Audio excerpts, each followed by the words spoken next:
Welcome to the Sencast. My name is Dale Pickles. I'm the Managing Director of B Squared and the host of the Sencast. If you are a new listener who's just found us, then welcome. Welcome, welcome, welcome. The aim of this podcast is really simple. We want to reach lots and lots of people and help everyone, including me, learn more about special educational needs and disability. In this episode, we discussed leadership in social impact education. And my guest this week was Ed Robbins, CEO of Fresh Start in Education, a national organisation providing personalised education, mentoring and emotional support to help children and young people re-engage with learning. With over 20 years' experience across teaching, leadership and youth support, Ed is passionate about second chances and system reform. B Squared's assessment software is used when schools are struggling to show progress or struggling to identify where a student isn't making progress. But did you know you can use B Squared's assessment software for more than just your pupils with SEND? You can now assess all pupils in one system, saving you time and money and simplifying the whole process around data and showing progress. Visit the B Squared website or click on the meeting link in the show notes to book a meeting with me to take you through our assessment software. But for now, let's get on with that podcast.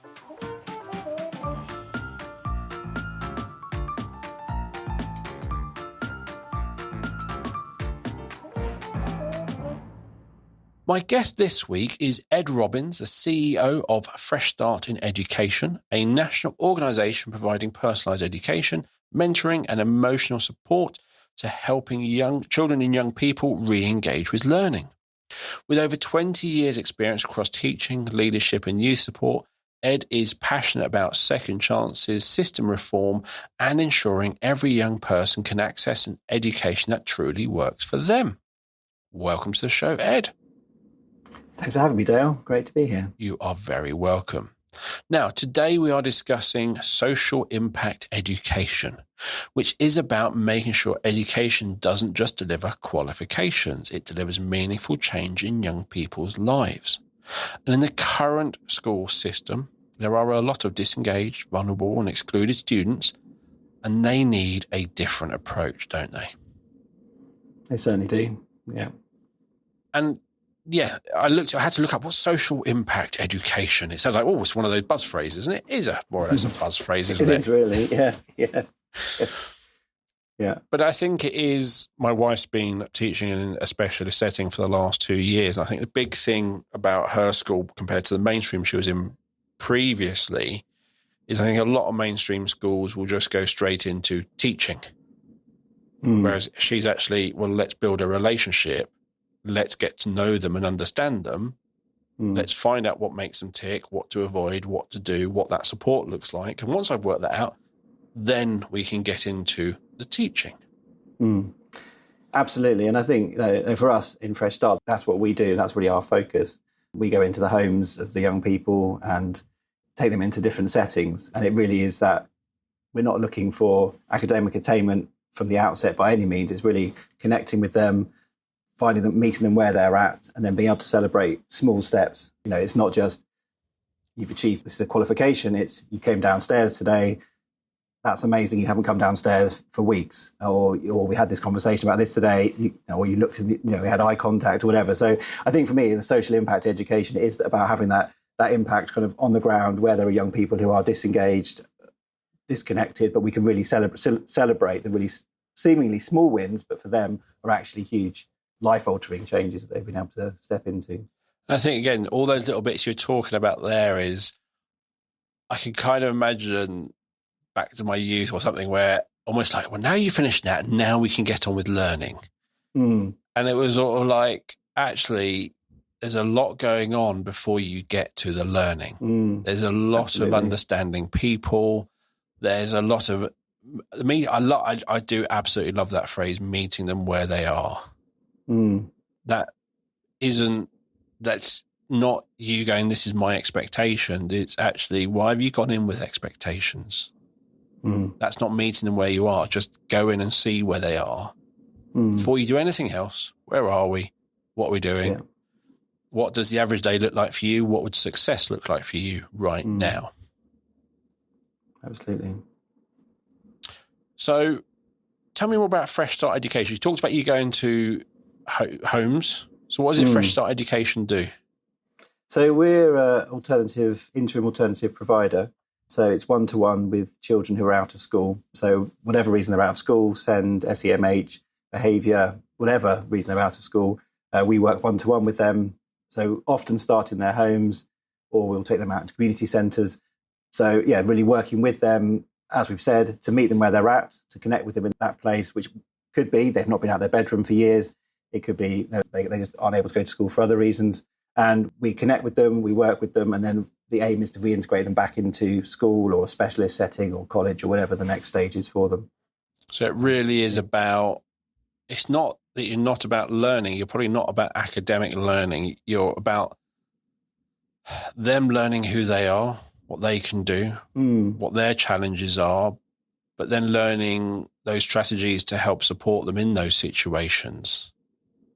Yeah, I think it's part of that. It's all kind of mixed in together, I suppose. It's very bespoke. Every young person is, as we all are, I guess, very, very different. And so, yeah, I think we're wanting there to be learning in whatever setting there is. But yeah, it's combining learning with practical things. It's just building that relationship, I suppose, is really key, and that learning will come from that. So we do from the ones I keep saying about just they haven't come downstairs for weeks to we do GCSEs and A levels and everything kind of in between. So there is learning. It just really depends on the individual, and it's very bespoke, as I say, to what they need. So you're the CEO of Fresh Start in Education. So what is it? So you started it? I didn't start it. I was involved in the founding. We've actually celebrated 15 years. I noticed you celebrated 25 years recently. 25 years. Wow, well done. So it was, it's ages away. Oh, it's arrived. Oh, my God. Yeah. That's impressive. Well done. So I wasn't the founder. The founder retired a couple of years ago. I was around when the company started, and I did bits of finance and various other things when it first started. It came out of a fostering agency. So Anthony Mead, who founded the company, ran an independent fostering agency. And the original kind of reasoning behind it was if a young person who was in care was out of school, they'd be in the foster home, which obviously puts a lot of pressure on both them and the foster parents. So as a fostering agency, Anthony and his wife who ran it then had a person that would go in and take them out of the home for that day and do whatever, sometimes education, sometimes just kind of looking after them. But the way that the fostering agency was set up, it was spread between where we are in Kent, and there was a lot of carers also the other side of the country in Cornwall. So the person who did that support couldn't travel to Cornwall. So it really kind of came from that. Then what happens if these young people who are in foster homes in Cornwall are out of school? Where's the support? And it kind of developed from there, really. I thought, maybe the local authority will cover that. And they did. And it sort of developed from supporting foster placements to then we went to a lot of foster agencies and kind of developed to going directly to local authorities. We thought, actually, this is working. We're able to get them reintegrated back to school. We're able to connect with them where they're at. And it kind of developed from there, really. Yeah. It sounds like, just get them into school. Well, indeed. It's just like that. Just like that. Yeah, just like that. Yeah. Obviously, that takes varying amounts of time and works with some and doesn't with others. But that's, yeah.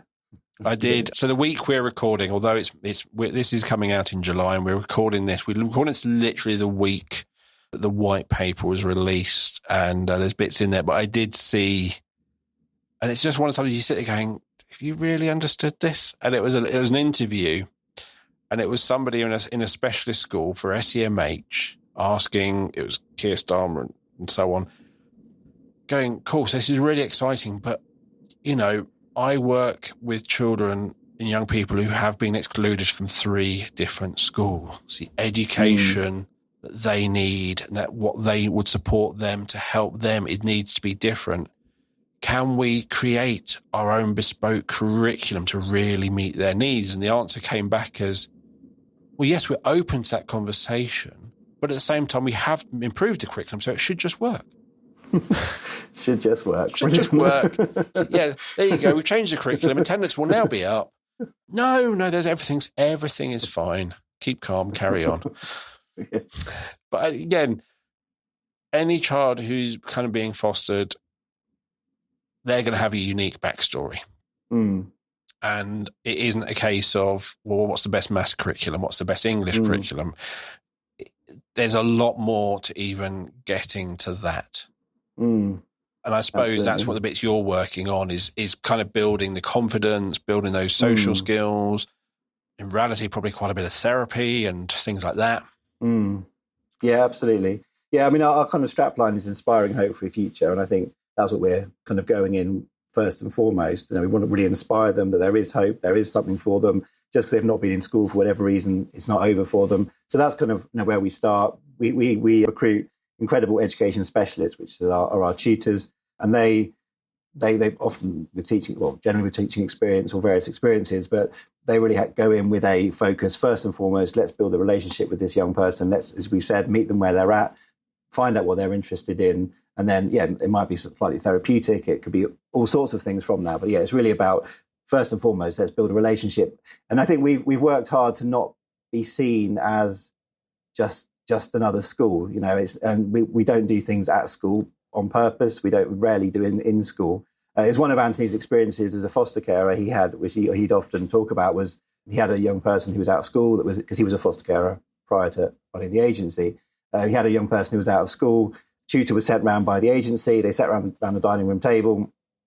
They said, look, here's my big pile of maths books. Let's do this. The young person who'd already was disengaged from school chucked them on the floor, shouted F off and ran out the room. And, it's understandable. I mean, they're disengaged. And we kind of, and our feeling is, well, they're disengaged from education, they're disengaged from school. We don't just want to recreate school in another setting. So, it really is, as I keep saying, but meeting them where they're at. We do work in coffee shops, in libraries, in community centres, at the park, anywhere that they'll connect with, really. And basically, you're kind of doing stealth learning. Absolutely. Oh, absolutely. That's a good way of describing it. Yeah. So with the small children, let's count the ducks in the pond. Oh, yes, we've got that. Yeah, absolutely. Yeah, there's obviously, there is, as I said earlier, there's definitely learning that's always in the background, but often very much stealth. It depends. Again, as I say, it's very bespoke, but yeah, definitely. I think, again, there's a whole, with the white paper, it says achieving and thriving. I was going, it's the other way round. And in my head, to really thrive, you need a sense of achievement. It's part of that thing. And again, if you're not in education, your self-belief won't be there. You'll see all these barriers in front of you, and you can kind of work on those and support those. But if that feeling is I can't, but if you can kind of do a load of stealth learning with them, and then kind of going, well, actually, you've been doing this and you've been doing this, it can give them the sense of achievement and going, I might be able to. Not I can, just I might. Yeah. No, I think absolutely. I think it's going back to that of celebrating the seemingly small things. I mean, we give out certificates for attendance. We've had so many young people say to us, I've never had a certificate before. I've never had an award before. And it's just a simple attendance thing. So we try and celebrate as much as we can. Again, I know I keep saying it, but the small things, because they're not small. I've heard of one the other day where a young girl had been going in the car with our tutor to a provision, but she'd not been able to get out every time. And so they tried, they hadn't got out. So they'd gone back home due to her anxiety. And then on one occasion, she opened the door and she got out. And that, to us, the system, that would seem like, well, she got out, what's the deal? But to that girl and to her parents, that was such a massive step. And I think being able to celebrate that, I absolutely love it. I think it's so incredible that we can come alongside them in that way and help them with those, again, seemingly small things were actually a huge thing. And I think, going back to your comments about the curriculum, being an alternative provider, we're not bound by curriculum at all. So we are completely, as I said before, we're completely bespoke in what we do. So we are incredibly flexible and not following any specific thing for the young people, which is so helpful for them because it's what they need. And it means it also doesn't really look like, because it's probably quite hard to stealth teach Romeo and Juliet. That's true. That's very true. Unless it involves on TV. Unless it involves Nomeo and Juliet. Yeah. What a classic. Oh, excellent film. Really good film. But again, so we are B Squared. We for 25 years, it's all been about the little steps. It's about those things that actually, what can they do today that they couldn't do yesterday? And sometimes a bit they can do yesterday that they couldn't do yesterday was they can do it with a bit less support. Yeah, still needing some support. So they're not independent yet, but that is a reduction in support. That is something we've noticed. That's something we can see, and that is a difference. That kind of they got the next bit or they got that confidence. And again, if you measure it from where they should be, and I'm air quoting should, that's a long way. They've made no progress towards it. But actually, if you come back to where they are, you will recognize quite instantly that that is a step up. And in reality, that girl getting in the car, knowing she's going to where she's going is a big step. Just being parked outside there and seeing it is a second big step. Probably more steps in between, depending on how long the journey is and things like that. Yeah, indeed. Opening the door, again, it's what that means to her, what she's been through, what she thinks is going to happen, and really trying to balance, okay, this is what I'm expecting to happen, but he's telling me it's going to be different. But I don't believe, and just that weighing all those things up to going, actually, will my experience here be different to all my previous experiences? Because it's all protection, isn't it? It's all about protecting that child, protecting themselves from that negativity. And you can't just dismiss it. It is there. It's real. It's there to protect her. But actually, her challenging that is huge. Yeah, absolutely. And feeling safe enough with the education specialist or the tutor to do that, which, as you say, you can't just say, oh, come on, just get on with it, because it is, so inherently in the young person. If they're not feeling safe, then why would they? And how could they? And it's almost out of their ability to do it, I think, sometimes. So having that safety with our tutors and others around them is so key. Yeah. And it's always that thing we talk about, disengaged and all that lot. It's really interesting because in reality, she probably wants to be in there. She knows, all children know, not it's in your genes, you have to go to school, blah, blah, blah. But in reality, they know that's the right thing for them, that it will help them learn. It's going to it will unlock things for them in their future. So they kind of know that. So it's not, they don't want to, it's a really big block. Absolutely. And I just think when people just look at it and going, oh, just walk in, and what's the worst that's going to happen? It's like, well, you'd really have to look at her life through her eyes to see the worst thing that will ever happen. You'd really have to be able to sit there and go, okay, that is okay. But I don't know why some people just can't accept that that is a challenge for that person and not have to have it proved. Yeah, that's true. Something I've been thinking about quite a lot recently and had the opportunity to speak at a conference recently about is behaviour is communication. And I think that's something that so underpins us as a company and what we kind of want everyone to be thinking about when you see that behaviour, or, like they're not getting out of the car, for example, whatever it is. Like you say, it may well be they do want to do that, but by that behaviour, they're communicating something much deeper. And can we look beyond that? We kind of look at it potentially like an iceberg. You see the behaviour above, on the top, above the surface.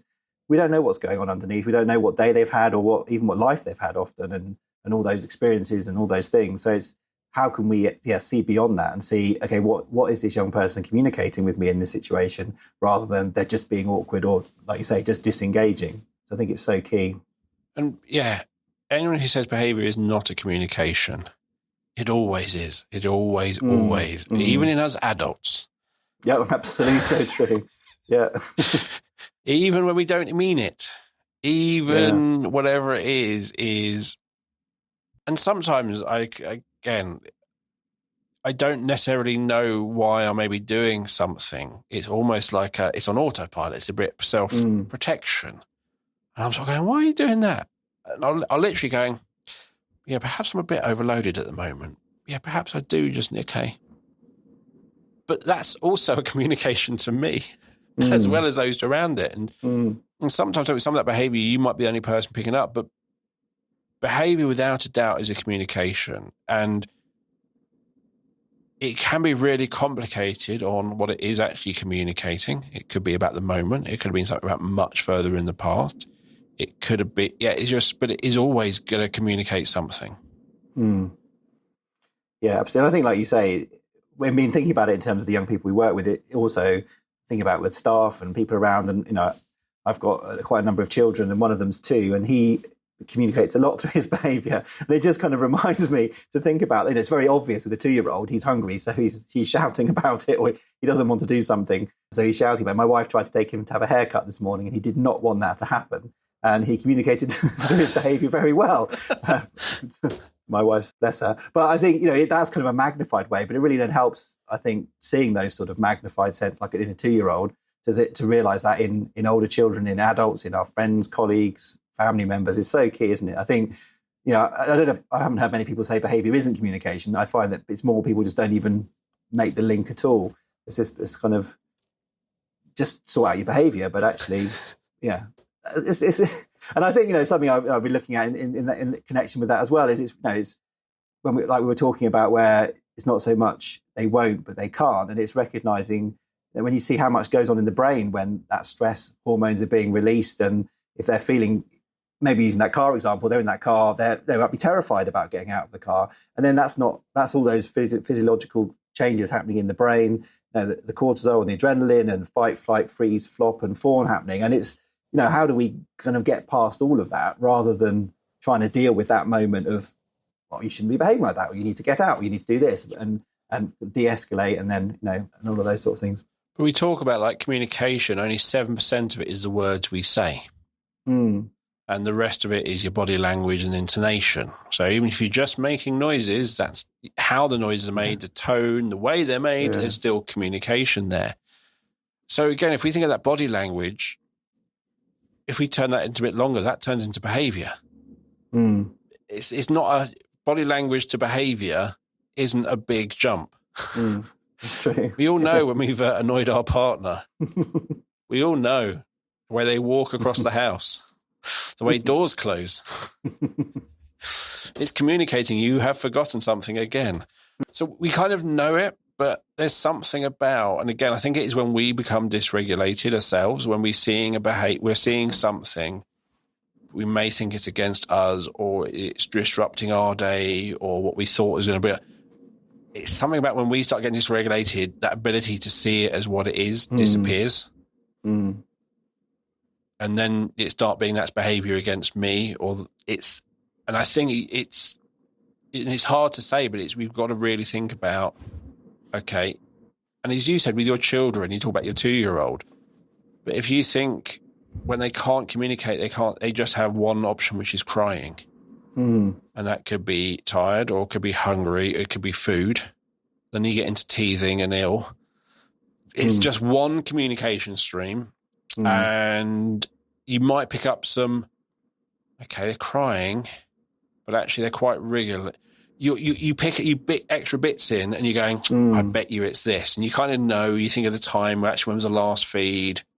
It's probably hungry. Or you just sit there and you learn the patterns. You learn they're going to cry at this point. When I do this, they cry. They don't like it when I do this. You learn the patterns. And when they start crying in a different pattern, you're going, oh, something new. But just be able to run around the room and throw things and everything else like a screaming toddler. As you said, they communicate really, really well without those words. But it is all communication. And I think when they grow up, when they are the same size as us, we seem to have the expectations they can communicate as well as us. They have the same understanding of the world as us, and they have the same perspective as us. They don't. No, that's true. And I think, just to pick up on the thing you said there, is it's not taking it personally, I think, is so key, isn't it? I think in those working in SEND and all these sort of sectors, I think it's so easy to take it personally. And I think, some of our education specialists, some of the behaviours that they encounter, it's all easy for us to sit here on our podcast and say, behaviours communications, to look beneath the surface. They're the ones that are there being shouted at, potentially attacked or spat at or bitten, all of those sort of things. So, something we really, really work hard on is how can we support them, not seeing it as personal, but also so they've got a way of kind of processing that and not taking it on board, and not then having to take on board the pressure of what that young person has put on them or they've had to deal with. And I think that's so important, of having emotionally well regulated adults with the young people. And it's not easy. It's easy to say, it's not easy to do when all that's happening. I know it from my own children, when the 2-year-old's screaming, the others are doing various things. It's not easy to do that. But I think what we try and do as a company is really help our education specialists. I think it's so key for any leaders in education to help teachers and the staff to train them, but then support them to be to be regulated themselves, to not take things personally, and to be able to effectively absorb, I suppose, what's coming and not get down on the same level, as it were. Now, I hope you don't mind sharing this, but you are a bonkers person, because how many children do you have? I have 6 children. Yes. Yes. 6 Anyway, wonderful children. I wonder how many arguments with your partner are the result of something happening with your child, and one of you being dysregulated, saying something maybe not in the best way, the other person also dysregulated, didn't hear it in the correct way, and an argument started. Well, interesting question. I mean, we're quite passive people, to be honest, peaceful people. So, but that's the thing is. But it's very true. I think, yeah, absolutely, because things get heightened, don't they? And my wife, she's got the children so much more, and she's got nearly 1-year-old and a 2.5-year-old in the house all the time. So it is, it's intense and it's full on, and it's, yeah, absolutely. I think it's my job going home at the end of the day after work to help to be something that she can. What I'm trying to say, be able to say, well, this happened and this happened and this happened, and kind of offload, I guess, effectively if needed, what's been happening in the day, and that's in a family environment. And I guess how much more with a child that's not your own, and you've had behaviours potentially vicious or violent or challenging behaviours, how to have that to be able to be processed and the like. And that's the thing, I think, when we think about that child and their communication, their behaviour, they're not an isolated being. They are impacted by others. So if you get home and you say, well, that was a great day, and that's just not the thing your wife wanted to hear, and it works both ways. Is your wife really upset with you? No. But is her current behaviour impacted by others? Completely. And it's that sort of stuff. It isn't just looking at a child in isolation. It's that environment around them that is going to be impacting. And I still haven't worked out the best way of saying anything else, but the choices they make, that the fact they did that, the person who, when the math tutor came and put all the math textbooks, the response that child did is, you could argue that was a choice. It wasn't. It was they had a playlist of things they could choose to do in that situation, and they chose the one which would get them out of that situation. But actually, and as adults, we learn. As we learn. So one of the things I always learnt, which I have passed on to my friend, which stopped quite a few arguments with him, I found out, is when I finished work, my wife was expecting me home at 5:15. Work was just around the corner from home. It wasn't that I was late that was ever a problem. It wasn't that I was late that was ever a problem. It's that she never knew. And she ran out of energy, but the finish line was 5:15, and I would walk through the door, and I would be there to support. And it was that, if I can get to 5:15, they'll be here. When I wasn't, that didn't help. Yeah. All I had to do was communicate. Yeah. But it wasn't a really obvious, my wife clearly told me, if you just let me know, it'll be fine. No, we had a couple of arguments first, back and forth, and finally we worked out, this is what we need to do. Life was much happier. But as adults, we can reflect on, hang on, something's not quite right here. Something's going wrong here. Why is that? Well, you didn't do this. Oh, okay. So if I do that, will make you happier? Yes. And it's just, I think as adults, we can do that. But generally, it's because we've got the perspective. We've got a lot of knowing about ourselves. We've learned about ourselves for years, that we can reflect on things. But these are kids who are dealing with these emotions for the first time. Some of them are dealing with really complex emotions, and you can't just expect them to get it. It's true. No, absolutely. Well, I think for many, you say a lot of adults do reflect. I think also a lot of adults don't reflect, and a lot of adults do go through life not really being aware. So, yeah, absolutely. I think even more so. Yeah, it's just recognizing, isn't it? It's so key. Like we say, it's recognizing that, as you said, it's like a playlist of things they could choose from. They can't just snap out of it. And it's easy as a parent sometimes. They just snap out of it. But it doesn't work like that. Wouldn't that be wonderful? A phrase never to say to a loved one. Just snap out of it. Come on. Yeah, have you got a room for the night? I need a hotel room. One of the things you've written in the stuff you sent to me, and it is part of a whole sentence, but you've got relationships are... I'm going to hate my watch. Check it out.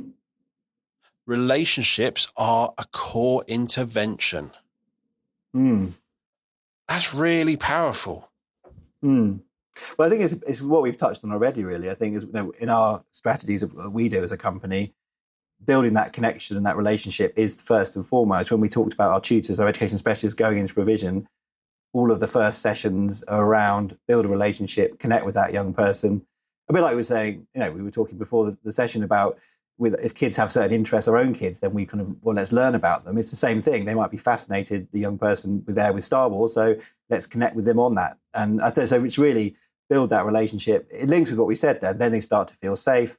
Once there's safety, then we can move forward with the learning or just with what they're doing in life. So absolutely, I think so core, have strong relationships, work to build the relationships. And it's something we've always looked to do as a company as well, is as a kind of head office and as a staff team, is build strong relationships with our tutors, with our education specialists, so that kind of reciprocates to the young people. We want to support them, look after them, so they'll effectively feel empowered and strengthened and supported to be able to do the same. So it's so relational. I think it can't just be the maths book example again, turn up, do the maths, transactional, that's done. It's got to meet them where they're at, absolutely. And again, talk about that girl being driven to that school is schools look like schools. They don't look like anything else. And for that child, there's trauma attached probably. You're not going to deal with that trauma. You're not going to face it or even contemplate facing it unless you feel safe with that person next to you. And that's not only the big traumas, that's the little traumas. That's your teacher in the classroom. If you're going through something and you're not sure what to deal with, if you're not maybe feeling safe, if I know life is changing, you're only going to go to those where you feel safe. Yeah.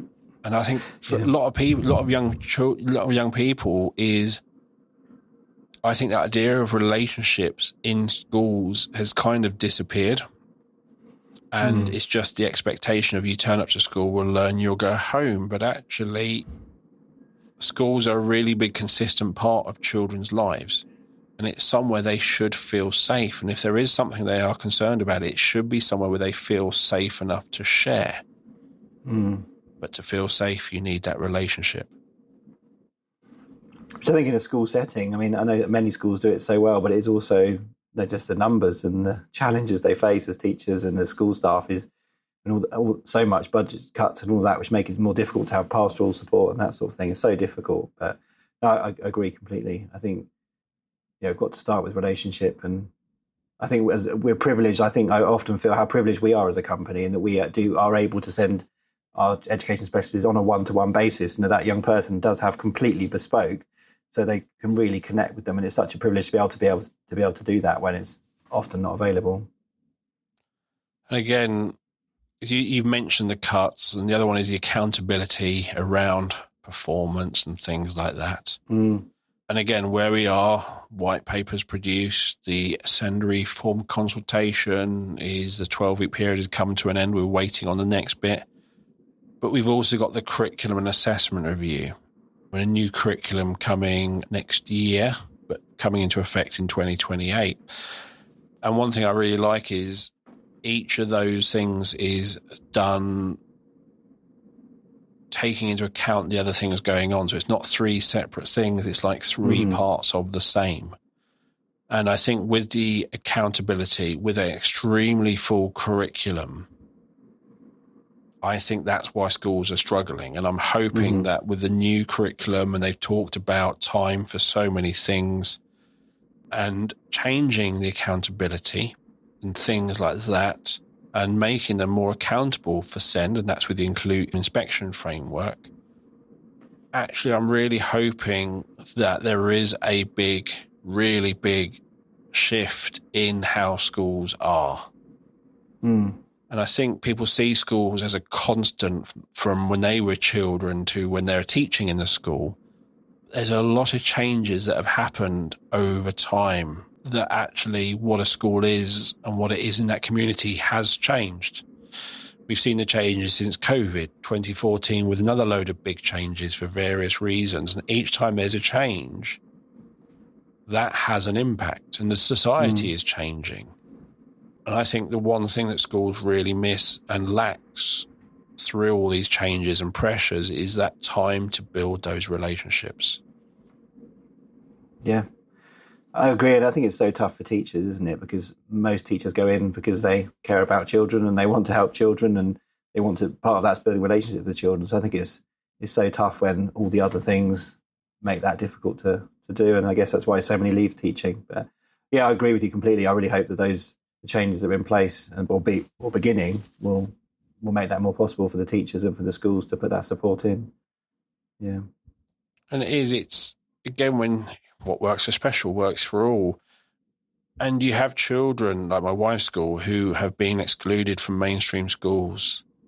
They arrive at her school and she just gets to know them. She learns what they like, what they don't like, what they can't. There's little tweaks. You just tweak things for each child, not big, not time consuming, but a little change. Just asking them a question when they come in about what they did in the evening, just something about their interests. Just a few small things can make a really big difference. And to that child, they want to come to school. To the parents, they're like, my child goes to school and they seem happy. And it's not about not being aspirational, but it's understanding the relationship part has to come before you can be aspirational. Yeah, absolutely. If you want a child to succeed and achieve and thrive, there needs to be a relationship so you can help them maybe do things they're struggling with. And that struggling might be walking into the school, but it also might be having a go at a maths test or a challenge they haven't done before or whatever that looks like. But you need that relationship so they feel safe, that you're not giving them something they're definitely going to fail at. Actually, you've given me this work and you know me.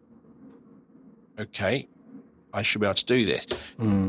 It's that sense of safety, and all those things all has to come first. Absolutely.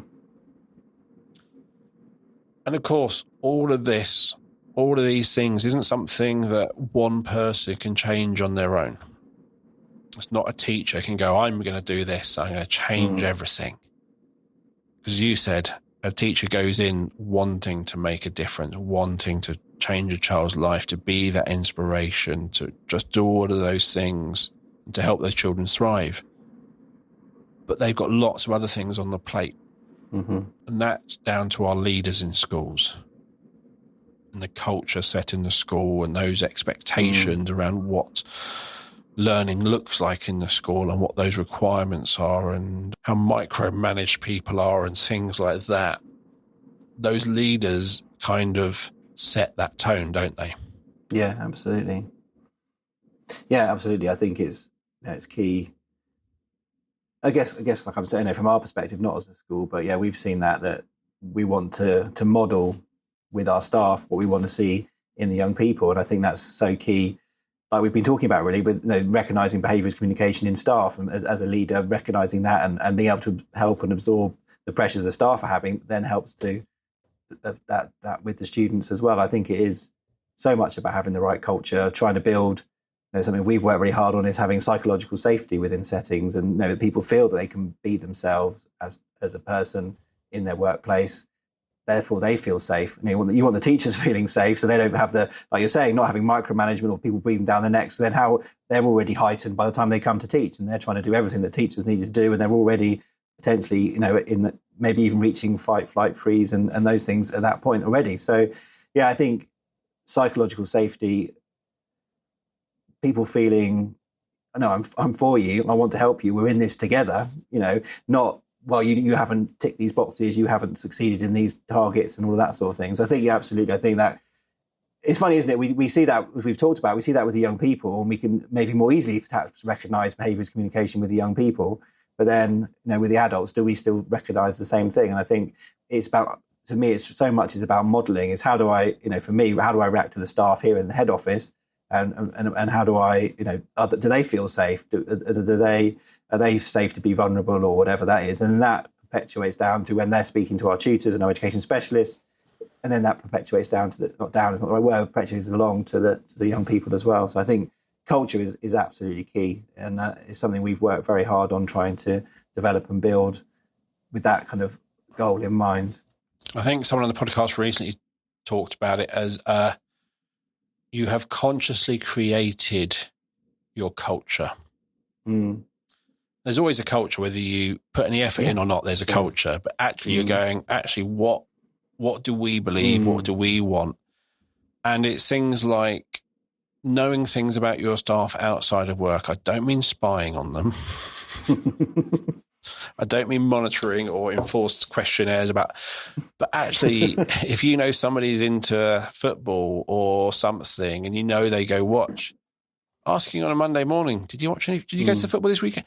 Just asking, just that momentary question builds belonging in the adult. Oh, you remember? Yeah, it's a little bit of a conversation. Move on. But that makes a difference from you just walking in, going, morning, and moving on. It's a completely different environment. And again, knowing your team around you and knowing them when one of their behaviour changes, and maybe not knowing why or anything, but just maybe going, you all right? Yeah, just checking. You're just not sure. And again, they might not know this, or they might think I've been hiding it and gone, oh, okay, I'm not hiding it, and may not tell you then, but might come back later. But the fact you've noticed, again, not in you're letting the side down or you're no, just as a friendly, you're all right. Again, you're really instilling a caring relationship, that kind of respect, that interest, that understanding. You are caring for them. And if that's what you do for them, you're instilling that that's what they're going to do for those who they work with. Yeah, absolutely. And it's always got to come from the top, whether you like it or not. It comes from the top. And if maybe you're at your comfort zone doing some of these things as a leader, but if that's the case, then tell people. That's the other thing I think with leaders. I think people do not like admitting they make mistakes. And I'm not saying go out and deliberately make mistakes, but actually, if you have made a mistake, let people know. Not maybe shout it out every Monday, I mucked up, blah, blah, blah. But actually, when they make a mistake, it's a great opportunity going, oh, I did that. Yep. But this is what I did to sort it out. It's fine. Yeah. Oh, instant change in that person's attitude. From I've let everything down. It's those sorts of things, those little things that if you're not a great inspirational person or that lot, but just opening up that maybe you make mistakes as well, a huge impact. Absolutely, that's core to being relational, isn't it? How can we be? We're not being real if we're not. And I think you're right. As leaders, it's easy to think, oh, we need to show that we always know what we're doing. Sometimes we feel that we should, but absolutely not. I think it's so vital, and also I think just it's drawing people into conversations more, isn't it? As what I find, is whatever position they are in the company, they'll have input, they'll have thoughts, rather than as a leader, I need to tell you what's right or what needs to be done. It's drawing people into the conversations, drawing people into the decisions, which I think also just helps to build that psychological safety, that strength in culture, and recognizing, oh, he doesn't think he knows everything, he wants my input. And sometimes they might be surprised by that, but actually, as a leader, you're thinking, no, I really want people's input, because there's a lot much more intelligent people here than me. So, yeah. That's the thing, is you're going to class. I remember I can still see it in my daughter's primary school. It was like they talk about the best learning would happen in the pit or whatever it was. And the idea is if something's gone wrong and you've got to get yourself out. And they have all these lovely things about you haven't failed, you've just learned a way that hasn't worked. So now try something else. And we have all this stuff around the classrooms. Yet as adults, oh no, that doesn't apply to us. Yeah, it does. Yeah. I make lots of mistakes. What I try never to do is make the same one twice. Yeah. But even then, if I you don't keep doing always. the same ones, that's a different thing, isn't it? Yeah. I'm not saying I'm always successful at not making the same one twice, but that's my aim. That I learn from each one. Yeah. That when something happens, I've dived in doing this and it's just gone. Perhaps diving in, maybe just wait a little bit longer, get a full understanding before I maybe even step in rather than diving in. But other times, I should have dived in. What's the difference? How do I know?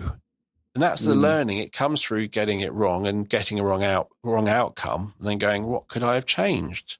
I think something we've seen that's been really powerful is, we talk about our culture as people join, and it's quite a big thing that we talk about, but you might have people been with us a while and then they make perhaps quite a big mistake, and all the talk is really then, well, is the rubber actually going to hit the road? You say there's psychological safety and we want you to be able to make mistakes. And I think we've had a number of people, I think they've been quite surprised. Oh, you actually are reacting in that way when this has gone wrong. Oh, that's what you... And then you can see people who's completely changed and you kind of think, oh, wow, I can actually be myself here and I can be free to, to make mistakes and to bring my own opinions and things. And not that, like you said about people, we don't make mistakes on purpose for that reason or expect people to make mistakes or contrive them. But I think it's really powerful to see that happen.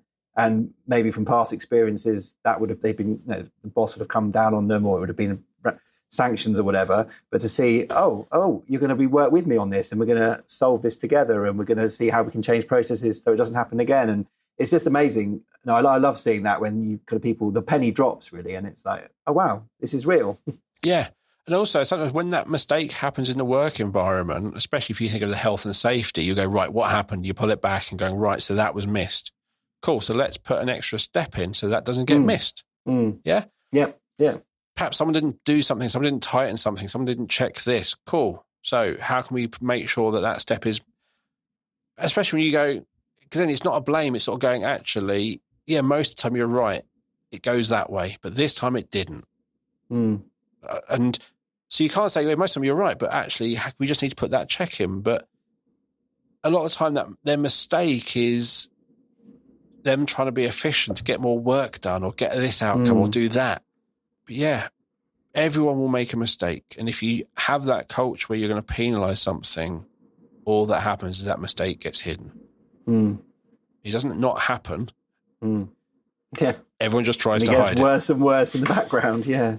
Yeah. Whereas the openness that you put in that one extra step or the extra bit, that way that person doesn't make a mistake. The person who's already done that twice and hadn't realized or also won't make that mistake again. They might go somewhere, not realize they made a mistake, and suddenly there's a different outcome than one time. They're going, learned something new. And that's, I think, how lots of businesses operate. It's not always hard because, again, a lot of schools are kind of firefighting. They're very reactive. Yeah. And it is hard to get from reactive to proactive, but probably not as hard as people think with a couple of small changes. But actually, each of those small changes can have a big impact when there's lots of them. And you can go from being that reactive to proactive. And once you start doing that, then suddenly you get a lot more time and you can be even more proactive. But yeah, when you're reacting, what can you change? And again, although we're talking about leadership and all this lot, this applies to your kids as well. Absolutely. Yeah. If you're going to situations, you're just reacting to that young person, what could you have done differently? What could you have prepared? How does that change? What are you going to learn from this interaction so you have a different outcome next time?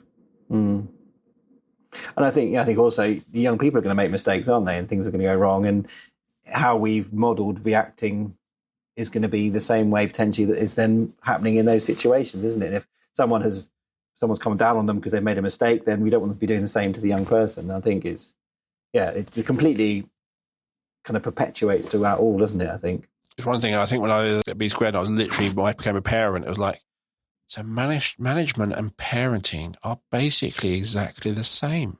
It's true. Interesting. Okay. And in reality, yeah. So my parenting has improved my leadership. My leadership has improved my parenting without a doubt. And I think is if you have had that situation with a young person where, let's say, it was a really bad day, it went badly, it always takes two to tango. Mm-hmm. So if next time you meet up with that person, you're going, okay, so last time it didn't go smoothly, this happened, and I could have done this. And if I'd done that, that probably wouldn't happen, and that was on me. But I didn't realise. But now I've learned that. I'll try and do that next time. That's probably a very different thing, that child. That's just hearing that is probably a very different thing to what that child is used to. Where everything's probably seeming like it's their fault. Yeah. And again, as being vulnerable as a leader, being vulnerable as an adult to that child and saying, we all make mistakes and I've just made a mistake and that impacted you and I'm sorry. They may have never heard that before in their life. Yeah. Yeah, that's true. And again, don't do it intentionally. There'll probably be enough times without even being intentional, it will go wrong. Yeah. But open and honest. Yeah.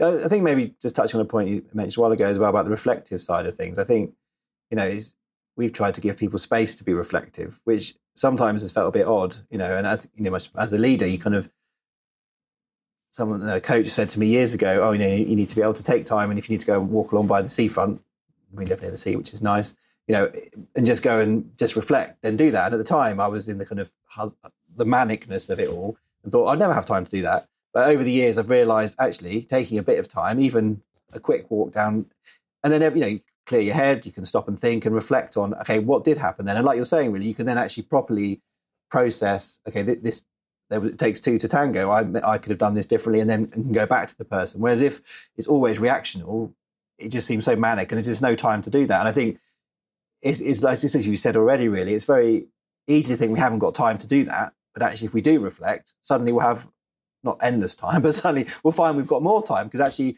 we've stopped to think and we can deal with things rather than things just escalating and the more and more reactions happening. And I think that's something I found so much as I've kind of tried growing in leading, reflecting and taking time to reflect, and even taking days out to reflect, which on the first time you think, well, people just think, what am I doing? Why am I not at work? Why am I not, but actually taking the time to think and stop is so, it's invaluable, and I wouldn't change it at all now. And I think that's such a key part of the culture, I think, and we've tried to encourage anyone in any role, take some time.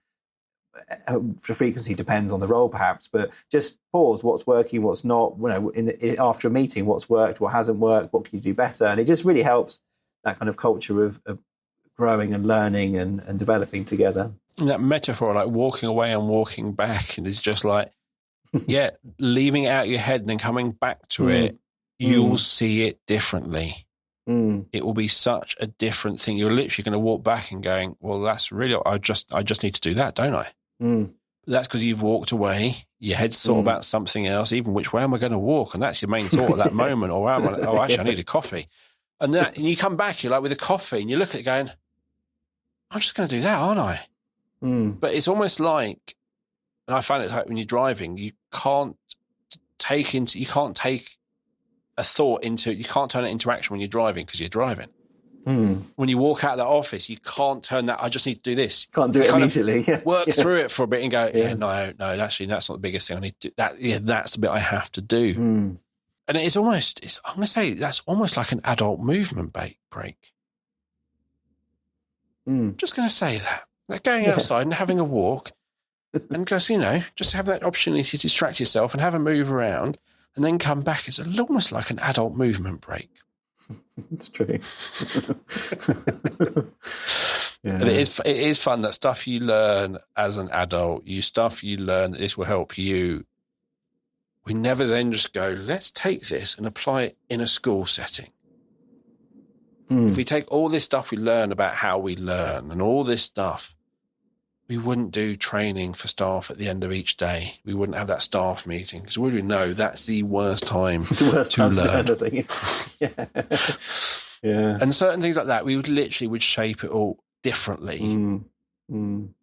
But there's reasons why it's the way it is. There's lots of other things you've got to fit in.